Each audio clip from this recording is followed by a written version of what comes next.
বন্ধুরা এই যে এই ধরনের সাপের থেকে দূরে থাকার প্রয়োজন। আমরা এই ধরনের সাপের থেকে দূরে থাকবো।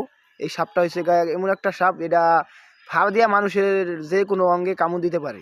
এই সাপটা আমরা এইমাত্র রাস্তায় দিয়ে আমাদের এই যে বাইরে শান্তিনগর যাওয়ার পথে এক মেয়ের পাত তলা পরে তারপরে মেয়েটাকে কামড় দেওয়া ধরছে, তার মেয়েটা ফাঁদ দিয়ে সরে গেছে।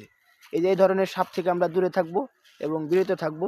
আজকে ভিডিওটা শুধু এই সাপটা আপনারা বুঝবেন এবং দেখে দূরে থাকা এবং মানে হুঁশিয়ারভাবে চলাফেরা করবেন।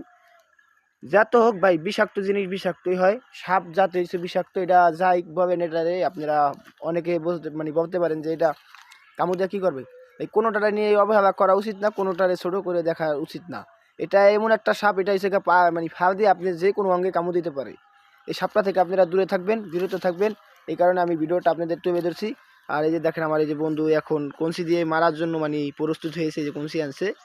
তাই গাড়ির চাকা ওঠার কারণে একটু দুর্বল হয়ে গেছে সাপটা, না সাপটায় আমাদেরকেও আক্রমণ করার চেষ্টা করতো, অবশ্যই করতো। তা বন্ধুরা আমার এই ভিডিওটা আপনারা বেশি বেশি শেয়ার করে দিয়ে অন্যদেরকে দেখার মতো সুযোগ করে দিবেন। আর সবাই ভালো থাকবেন। আজকের ভিডিওটা এই ছোটোখাটো ভিতরে এতটুকু রাখছি, সবাই দেখুন।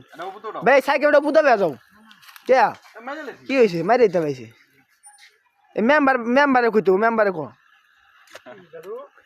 দাদু এই যে সাপ হয়েছে, এই যে সাপ এই যে বাবা রি দেও খাইছে রে, কামড় দিব কিন্তু